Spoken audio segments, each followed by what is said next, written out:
আমরা এখন দেখব হচ্ছে স্ল্যাবের রড কিভাবে বিছানো হয়েছে। আমরা যে প্রজেক্টে এসেছি এটা বেসিক্যালি 2A স্ল্যাব, অর্থাৎ কি L ভাগ B বা হচ্ছে দৈর্ঘ্য ভাগ প্রস্থ। আর ভাগফল পেয়েছি 2 এর কম, অর্থাৎ হচ্ছে আমাদের কি 2 এর কম হলে আমরা বলবো 2A স্ল্যাব। তো আমাদের এখানে 2A স্ল্যাব আছে।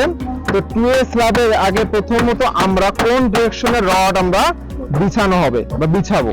আমার মেইন বার হচ্ছে আমার শর্ট ডিরেকশনে প্রথমে মেইন বার বসানো হবে, এরপর হচ্ছে আমার বাইন্ডার রড বসানো হবে লং ডিরেকশন বরাবর, এরপর হচ্ছে ক্রাঙ্ক বার আছে আমার এবং এক্সট্রা টপ আছে আমার।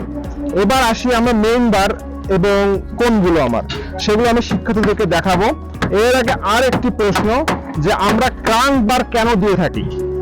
আমরা মূলত হচ্ছে শর্ট বার স্ল্যাবে 2A স্ল্যাবে ব্যবহার করে থাকি এই জন্য যে আমাদের টেনশন যে জোনটা এটা স্ল্যাবে উপরে বেশি সৃষ্টি হয় এবং হচ্ছে নিচে কম উৎপন্ন হয় বা সৃষ্টি হয়। তো আমাদের মূলত ফাউন্ডেশনে আমরা দেখে আসছি লং ডিরেকশনে আমার প্রথমে মেইন বার বসে এবং ডিস্ট্রিবিউটর বা বাইন্ডার রড আমার শর্ট ডিরেকশনে বসে, কারণ ফাউন্ডেশনে আমাদের টেনশন জোনটা সবসময় নিচে কাজ করে বেশি বা উৎপন্ন হয় বেশি এবং স্ল্যাবে 2A স্ল্যাবে আমাদের উপরে টেনশন জোন কাজ করে বেশি, যার কারণে আমরা শর্ট ডিরেকশনের রড 2A স্ল্যাবে দিয়ে থাকি এবং লং ডিরেকশনে আমার রড থাকে বাইন্ডার হিসাবে। এবার আসি হচ্ছে আমরা ক্রাঙ্ক বার।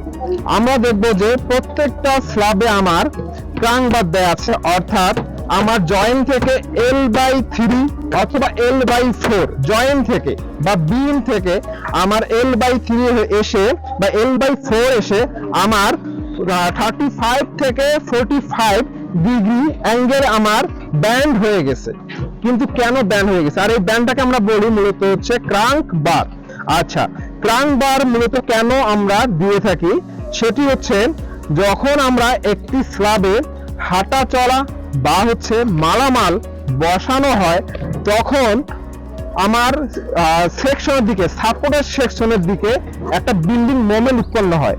এই বিল্ডিং সাপোর্টের দিকে উৎপন্ন হয় হচ্ছে আমার নেগেটিভ বিল্ডিং মোমেন্ট এবং মাঝখানে আমার উৎপন্ন হয় হচ্ছে পজিটিভ বিল্ডিং মোমেন্ট।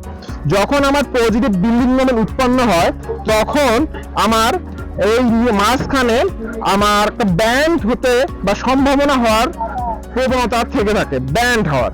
তো ব্যান্ড হওয়ার প্রবণতা হওয়ার কারণে বিল্ডিং মোমেন্ট প্রতিরোধ করার জন্য আমরা ক্রাঙ্ক বার দিয়ে থাকি। বেসিক্যালি ক্রাঙ্ক বার আমরা এই জন্যই আমরা দিয়ে থাকি। এরপর আসি এক্সট্রা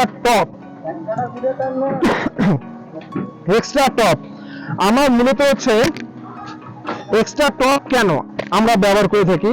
আমরা জয়েন্ট থেকে আমরা আগে পড়ে এসেছি ক্লাসরুম থেকে আমার যখন মিডল সেকশনে আমার লোড বরাবরই কম পড়ে, আমার হচ্ছে সেকশনের দিকে আমরা লোড সবসময় বেশি পড়ে। কেন পড়ে, আমার ওদিকে কলাম সেকশন আছে বিম সেকশন আছে, যার কারণে আমরা L/3 এক্সট্রা টপ দিয়ে থাকি।